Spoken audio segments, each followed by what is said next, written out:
اعوذ باللہ من الشیطان الرجیم بسم اللہ الرحمن الرحیم الحمد للہ رب العالمین الصلاۃ والسلام علی اشرف الانبیاء والمرسلین وخاتم النبیین سیدنا و مولانا علی رسولہ الکریم واہل بیتہ الطیبین الطاہرین المعصومین المظلومین اما بعد فقال اللہ تبارک و تعالی فی کتابہ المجید و فرقانہ الحمید بسم اللہ الرحمن الرحیم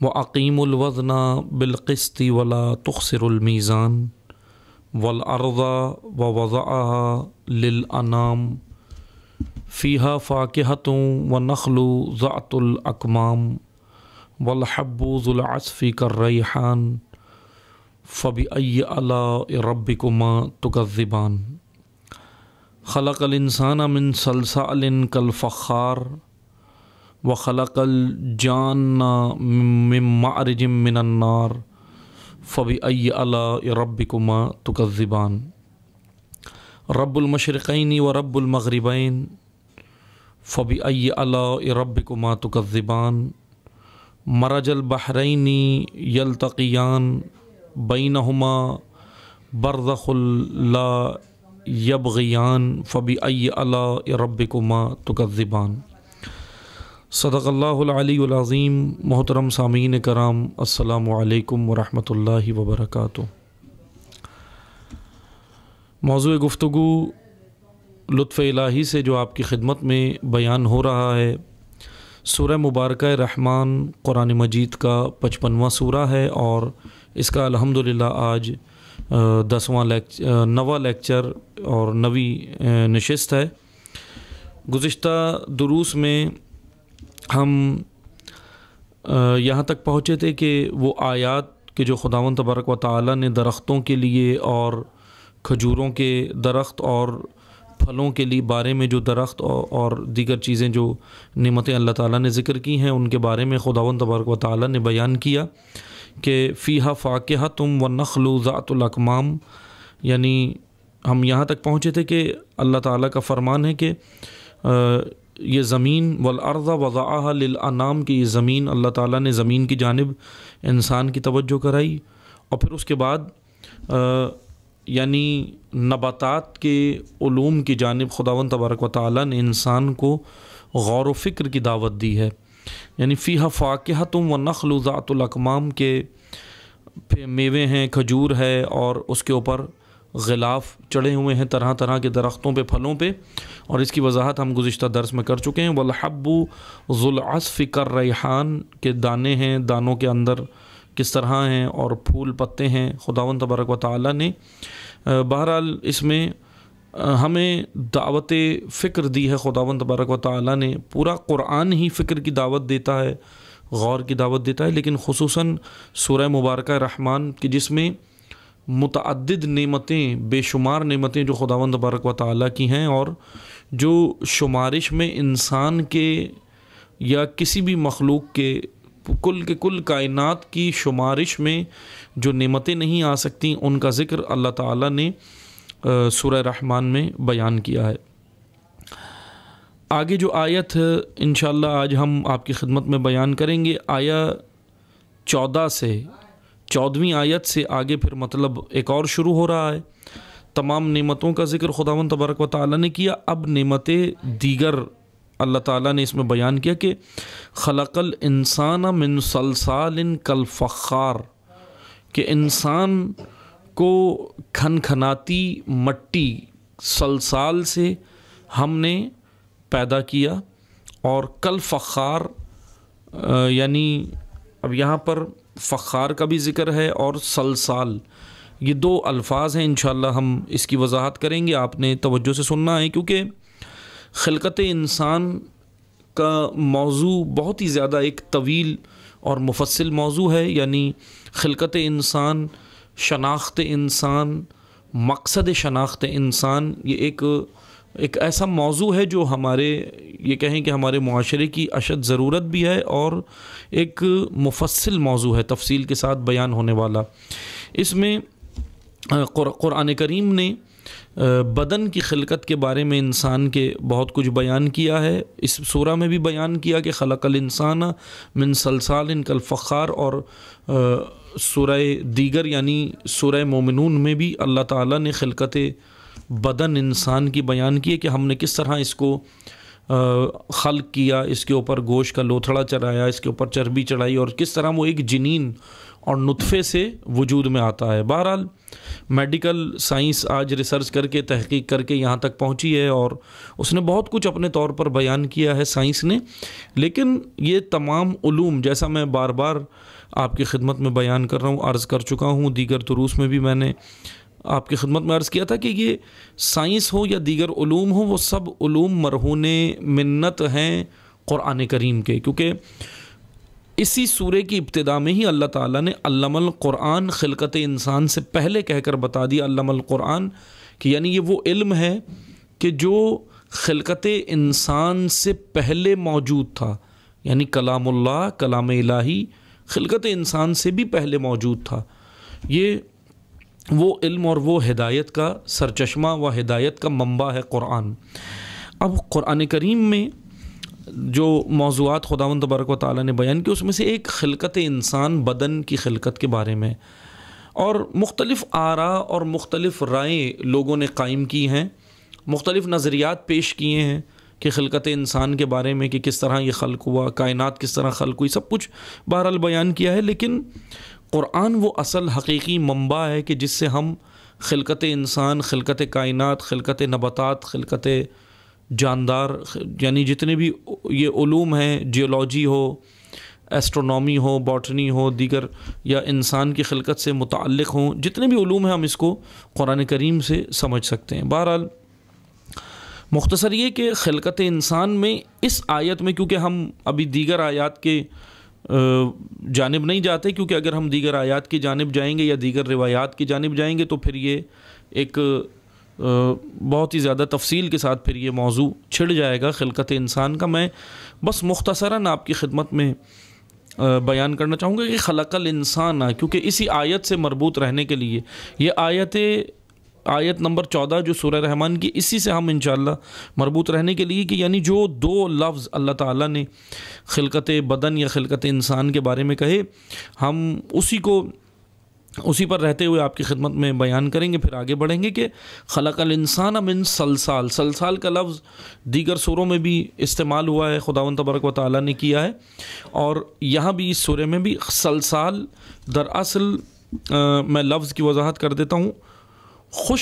ایسی خشک مٹی کو کہتے ہیں جو لوہے کی مانند آواز جس کے اندر پیدا ہوتی ہے، آواز دیتی ہے. جیسے لوہا، آپ مثلاً لوہے کی آواز آپ نے سنی ہے کہ لوہا جب ٹکراتا ہے، یا لوہے کے ذرات بھی اپنے اندر ایک آواز رکھتے ہیں. اسی طرح آواز، بہرحال یہ بھی ایک الگ مثلا موضوع ہے کہ آواز پیدا کس طرح ہوتی ہے. لوہے کی مانند مٹی کے اندر بھی آواز ہوتی ہے، مٹی کے اندر، لیکن کون سی مٹی میں ہوتی ہے؟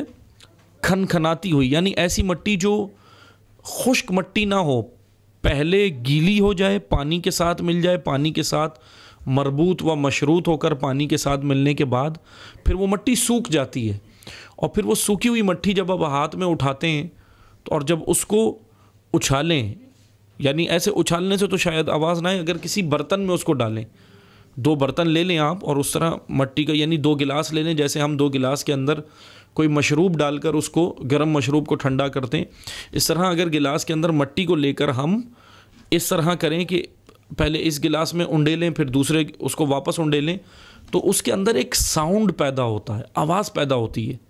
وہ آواز، اس آواز والی مٹی کو، وہ جو آواز ہے، اسی آواز کی وجہ سے، اس آواز والی مٹی کو آواز کی وجہ سے عربی زبان میں صلصال کہتے ہیں، سواد کے ساتھ صلصال، سواد لام، سواد الف لام، صلصال، اس کو مثلاً صلصال کہتے ہیں.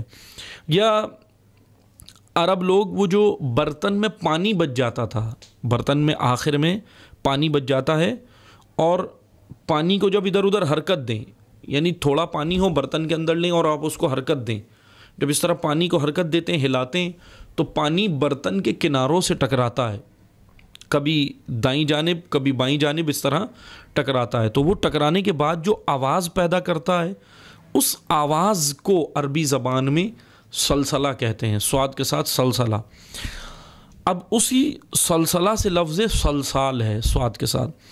سلسال عربی زبان میں اس کھنکتی مٹی کو کہتے ہیں جو اپنے اندر آواز پیدا کرتی ہے. اور ایک اور اس کے اندر خصوصیت ہوتی ہے کہ خوشبو بھی ہوتی ہے، خوشبو بھی ہوتی ہے. یا آپ یہ ایکسپیریمنٹ کر کے دیکھیں، یہ ایک تجربہ کر کے دیکھیں، بارشیں جب ہوتی ہیں تو بارش کے بعد جو کچی زمینیں ہوتی ہیں، اب ظاہر سی بات ہے شہروں کے اندر تو یہ منظر ہو سکتا ہے دیکھنے کو نہ ملے شہروں میں، کیونکہ شہر کے اندر سڑکیں بنی ہوئی ہیں اس وجہ سے، اور مثلاً پکے فرش ہوتے ہیں، اس وجہ سے یہ منظر مشاہدے میں نہیں آئے گا. لیکن گاؤں دیہاتوں میں اور خصوصاً زراعت کی زمینوں پر جہاں پر ایگریکلچر ہوتی ہے، وہاں پر یہ منظر دیکھنے کو مل سکتا ہے کہ جب بارش ہوتی ہے تو بارش کے بعد وہ مٹی گیلی ہو جاتی ہے اور پھر وہ مٹی خوشبو دیتی ہے.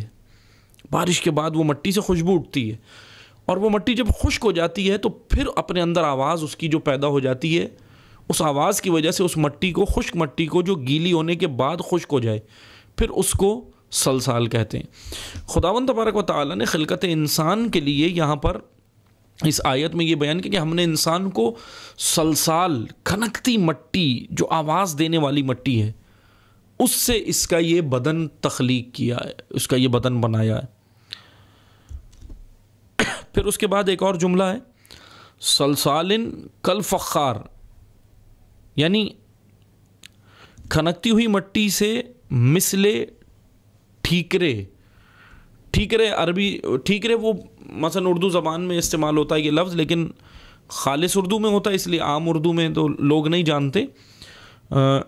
اس برتن کو کہتے ہیں مٹی کے ٹھیکرے، اس مٹی کے برتن کو کہا جاتا ہے، یا اس مٹیریل کو جو گیلی مٹی اور وہ ہوتی ہے اس سے جو مٹی کے برتن تیار ہوتے ہیں، اس کو، ان برتنوں کو ٹھیکرے یا ٹھیکرا کہا جاتا ہے.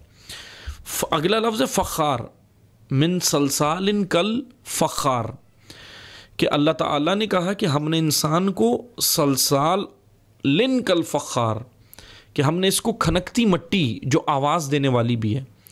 فخار کا لفظ استعمال کیا. فخار کا لفظ فخر سے ہے. فخر اس شخص کے معنی میں ہے جو بہت زیادہ فخر کرتا ہے لیکن اندر سے خالی ہوتا ہے.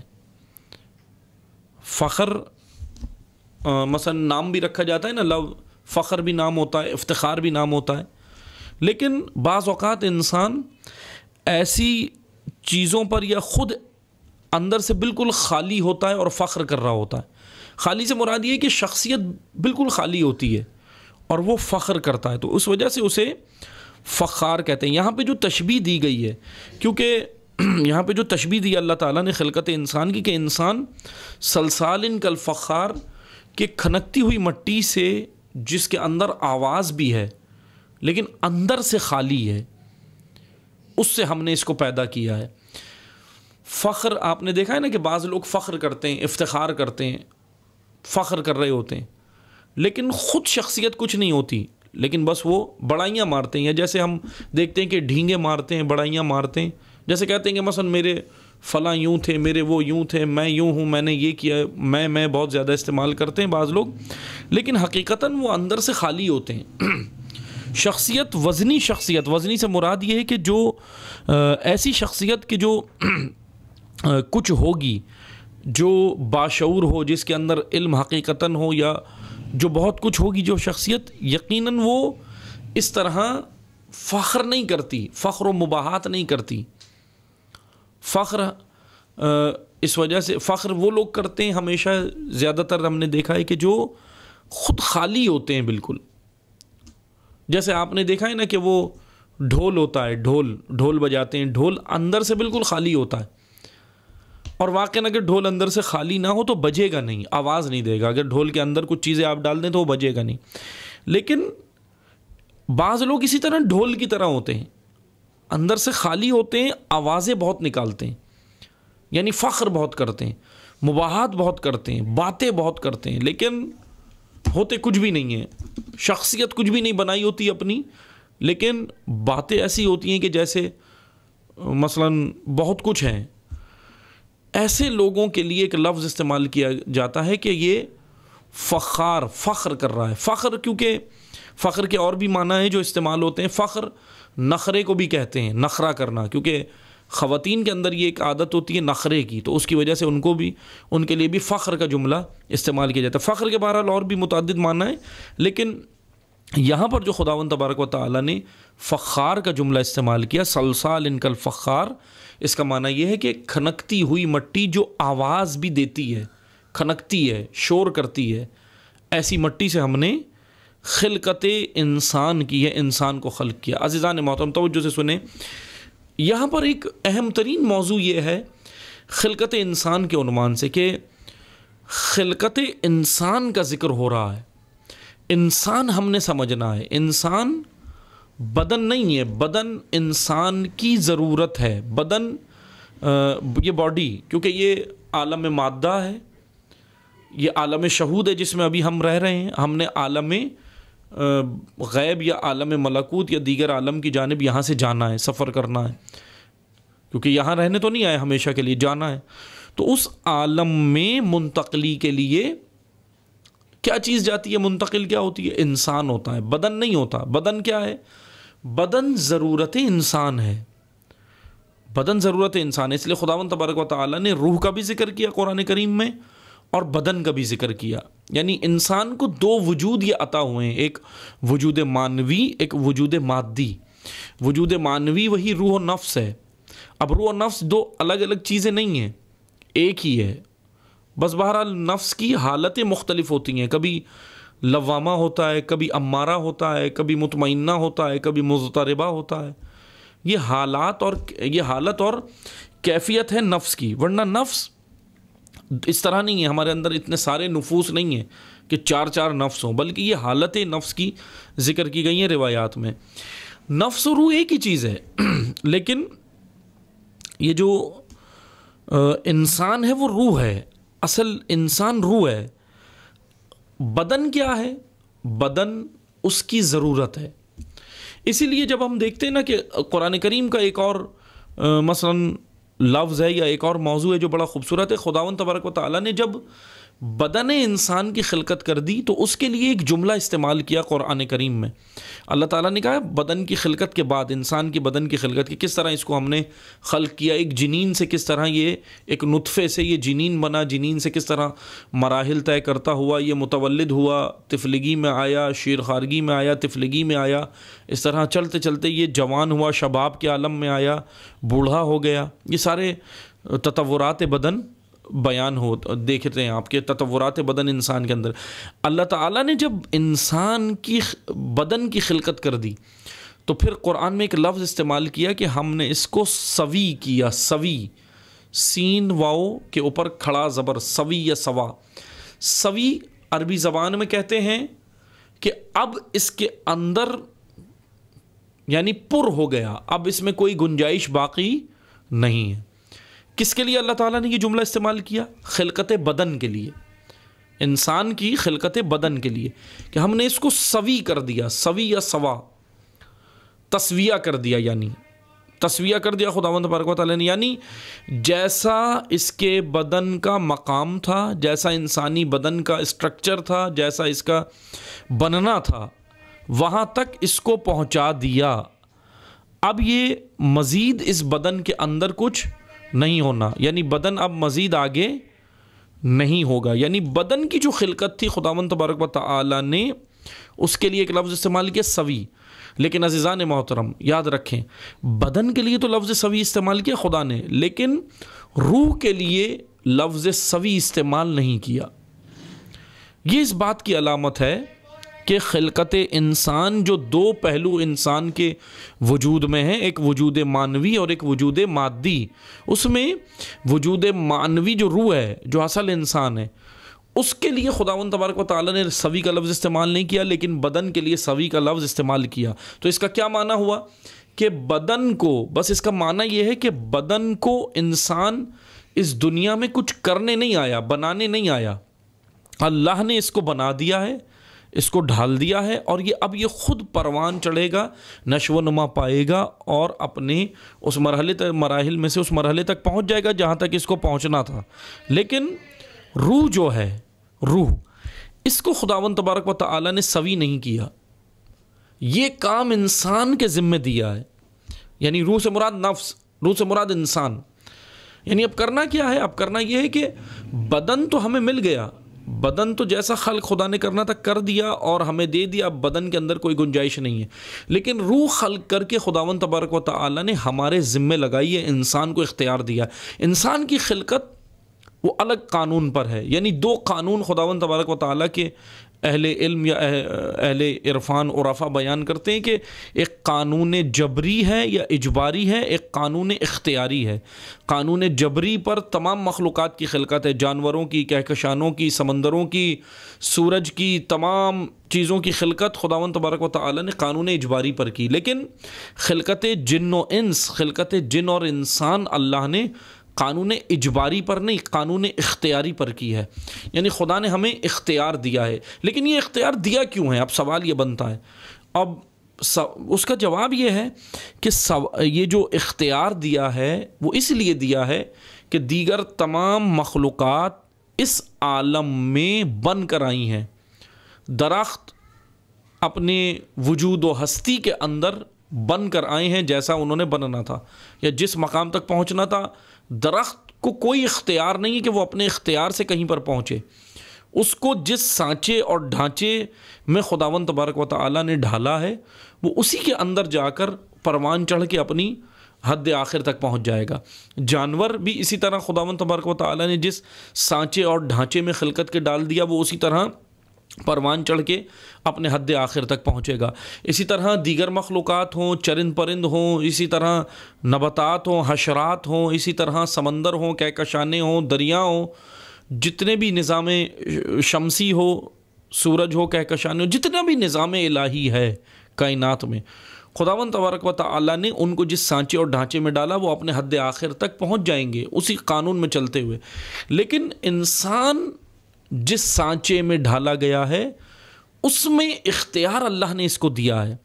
تمام مخلوقات کو ایک ٹریک پر، ایک ڈگر پر، ایک راہ پر ڈال دیا، وہ اس پر اپنے اس کی قانون تشریعی پر چل رہی ہیں، قانون تکوینی پر، معذرت، قانون تکوینی پر چل رہی ہیں، لیکن قانون تشریعی پر انسان ہے۔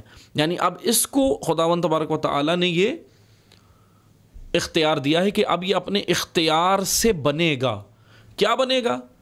بس وہ مختصر سی میں وضاحت کر دوں 2 جملوں میں، اگر میں کہوں کہ تمام مخلوقات کائنات میں بن کر آئیں، بننے نہیں آئیں، بن کر آئیں۔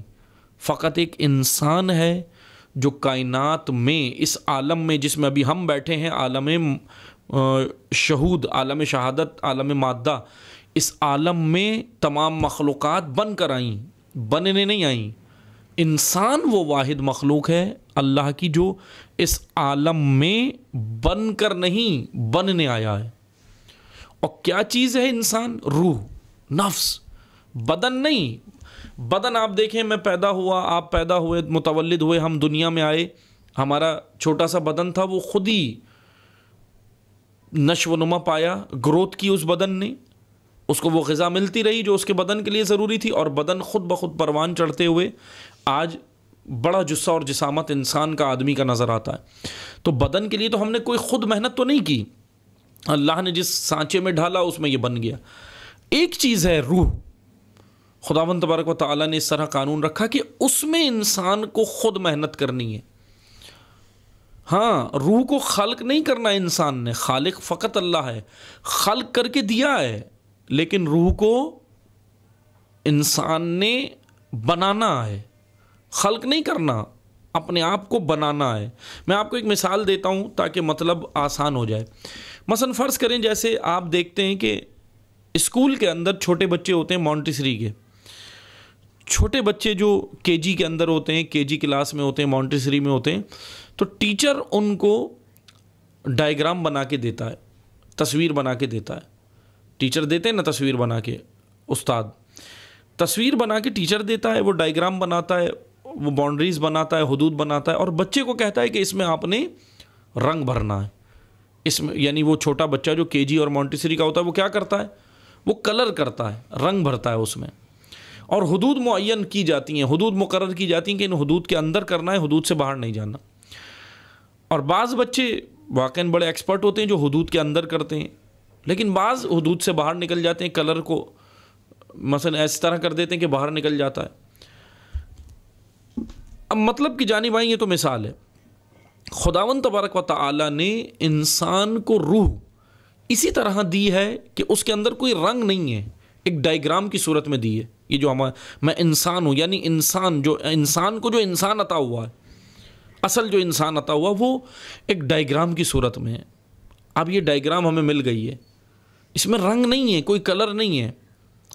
اب وہ رنگ ہم نے بھرنا ہے، اور وہ اختیار سے بھرنا ہے. اور وہ رنگ بھرنے کے دو راستے ہیں، ایک راہ خدا ہے، ایک راہ شیطان ہے. اور دو طرح کے رنگ دنیا میں پائے جاتے ہیں. ایک صبغہ، رنگ کو عربی زبان میں کہتے ہیں صبغہ، سواد کے ساتھ صبغہ. ایک صبغۃ اللہ ہے، اللہ کا رنگ ہے. ایک صبغۃ الشیطان ہے، شیطان کا رنگ ہے. اب اختیاراً اللہ نے انسان کو اختیار دیا اور کہا کہ اب ان میں سے دو رنگوں میں سے کوئی اپنے اس ڈائیگرام کے اندر، اس روح کے اندر رنگ بھر لو. اب وہ کیسے بھرے گا انسان؟ اعمال صالح کرے گا، راہ خدا پہ چلے گا، حدود الہی کا پابند ہوگا، قانون الہی کا پابند ہوگا، قرآن و اہل بیت و رسول اکرم کے بتائے ہوئے قوانین کے مطابق زندگی گزارے گا.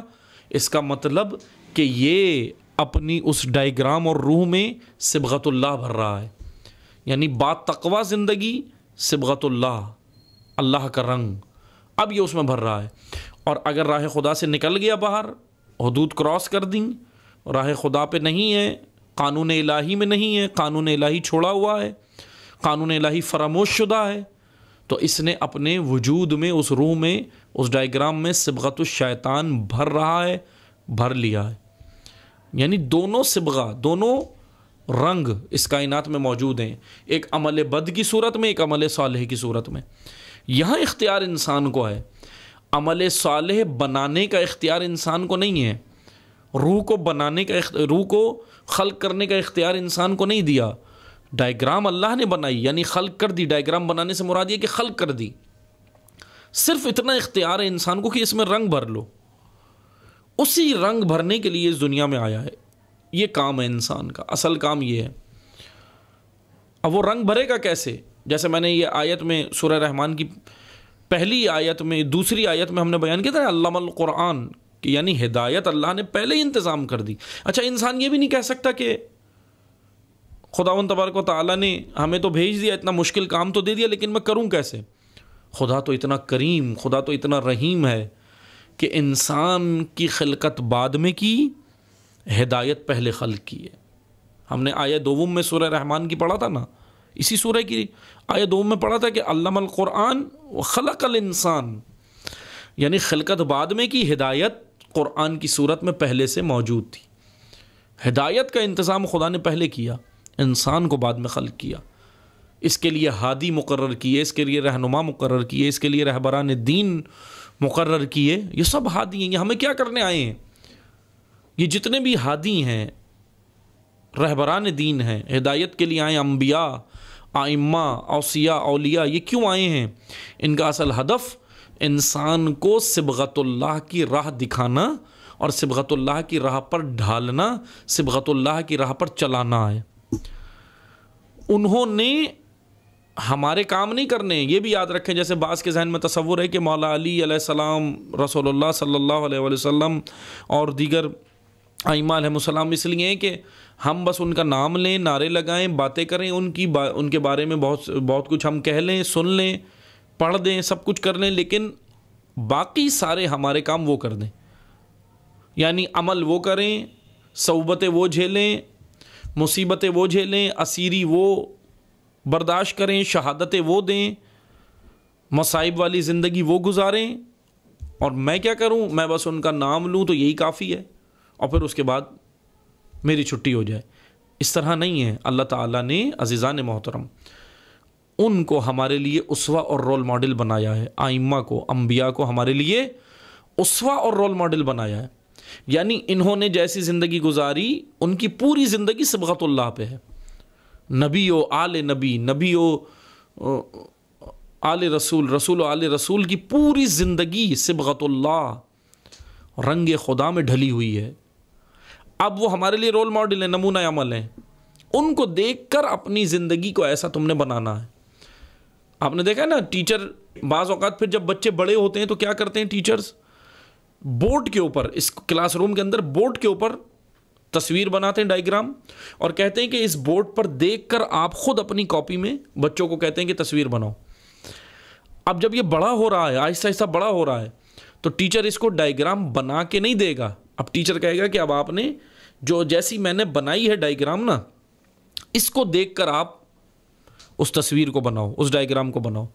اب اس کو دیکھ کر ظاہر سی بات ہے بالکل سیم نہیں بنا پائے گا، بالکل سیم اس کی طرح تو نہیں بنا پائے گا، فرق ہوگا. لیکن ٹیچر اس کی صلاحیت کو اسی فرق کے ساتھ ہی قبول کر لے گا. کر لیتے ہیں نا ٹیچر، کہتے ہیں نا کہ بس ٹھیک ہے، کیا کہتے ہیں، گڈ، کیپ اٹ اپ، شاباش، آپ نے محنت تو کی نا. یعنی ٹھیک ہے تصویر صحیح نہیں بنی، بالکل ویسے نہیں بنی جیسے تھی، جیسے بورڈ کے اوپر ٹیچر نے بنائی تھی بالکل ویسے نہیں بنی، لیکن کوئی مسئلہ نہیں، محنت تو کی ہے، آگے تو بڑھے ہیں، کوشش تو کی ہے. جیسی بھی بنائی، اب جیسی بنی ہے اب اس کو ہی ٹیچر قبول کر لیتا ہے، اسی کو پھر اس کو مارکس اور نمبر مل جاتے ہیں. ہاں مارکس الگ الگ ہوتے ہیں، نمبر الگ الگ ہوتے ہیں، کسی کو 20% ملتے ہیں، 30%، 40%، 50%، 90%، اس طرح ہوتے ہیں نا نمبرز. یہ رینکنگ ہوتی ہے. عزیزان محترم، خداوند تبارک و تعالی نے جو ایک مکمل اعلیٰ ترین ڈائیگرام روح کی جو بنائی ہے، وہ انبیاء اور ائمہ کی روح ہے. وہ ایک بورڈ کی صورت میں ہمیں عطا کر دی، خدا نے وہ بنا کر دکھا دی ہمیں کہ یہ ہے. اب اس کی طرح اپنی ڈائیگرام، یعنی اپنے نفس و وجود کی ڈائیگرام اس کی طرح بناؤ، اس تصویر کو دیکھ کر بناؤ، ان کو دیکھ کر بناؤ. اب سوال یہ بنتا ہے ہم کہاں ان کی طرح بن سکتے ہیں، ہم تو غیر معصوم ہیں. تو خدا کیا کہہ رہا ہے؟ خدا نے کب کہا کہ معصوم بن جاؤ گے؟ خدا نے کہا ان کی طرح کوشش کرو، ان کی راہ پہ چلو، ان کے نظریے پہ چلو، کیونکہ یہی وہ راہ ہے جو تمہیں خدا تک لے کر جاتی ہے. انہی کا وہ نظریہ، یہ راہ خدا پر چلیں، یعنی یہ وہ تمہیں راستہ دکھانے آئے ہیں، یہ وہ منزل دکھانے آئے ہیں، یہ وہ رہنما ہیں جو تمہیں اللہ تک پہنچائیں گے.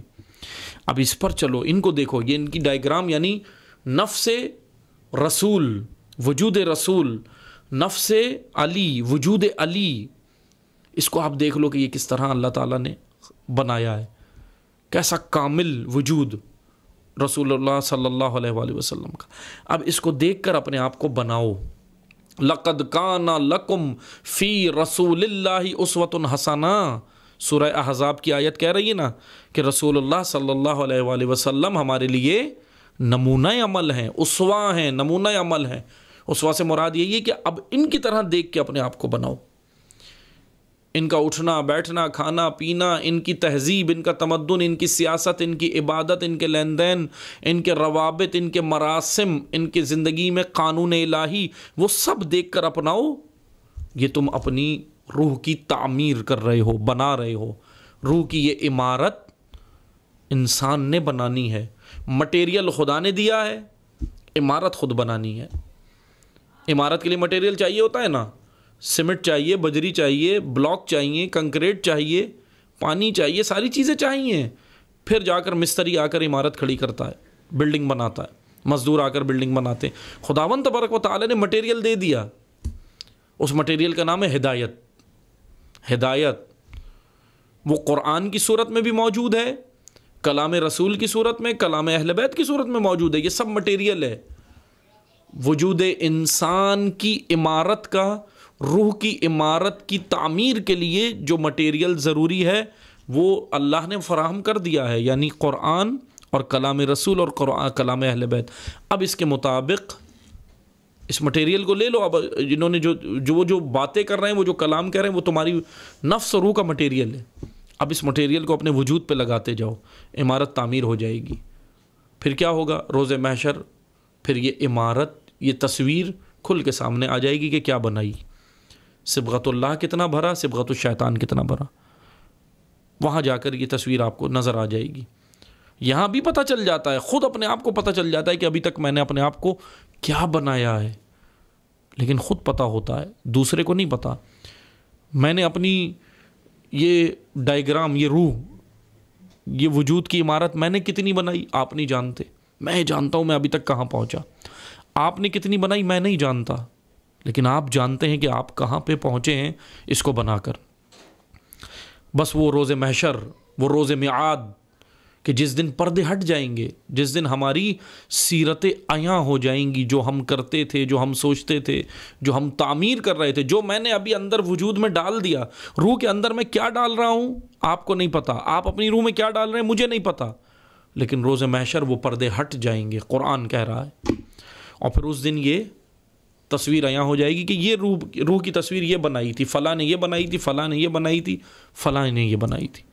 بس عزیزان محترم، خداوند تبارک و تعالیٰ نے یہ مختصر سا، میں اس میں آیت کی تشریح میں نے عرض کیا، ورنہ یہ موضوع بڑا مفصل ہے کہ انسان، وجود انسان، خلقت انسان، کہ انشاءاللہ ہم اس کو پھر آگے بیان کریں گے۔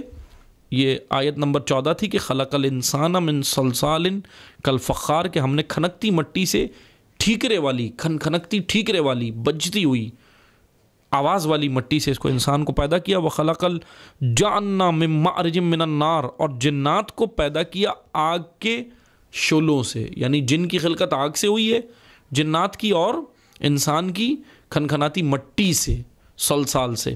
اب بہرحال آگے اللہ تعالیٰ کا فرمان ہے کہ فَبِأَيِّ آلَاءِ رَبِّكُمَا تُكَذِّبَانِ، آیت نمبر 16، اور تم اپنے پروردگار کی کون کون سی نعمت کو جھٹلاؤ گے۔ پھر وہ مکرر آیات ہیں جو بار بار اس آیت سورہ کے اندر تکرار ہوئی ہیں، وہ آیات نعمتوں کا تذکر دینا بار بار۔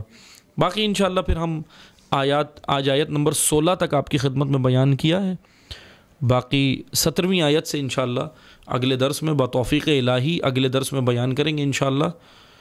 ابھی یہیں پر درس کو روکتے ہیں۔ والسلام علیکم ورحمۃ اللہ وبرکاتہ۔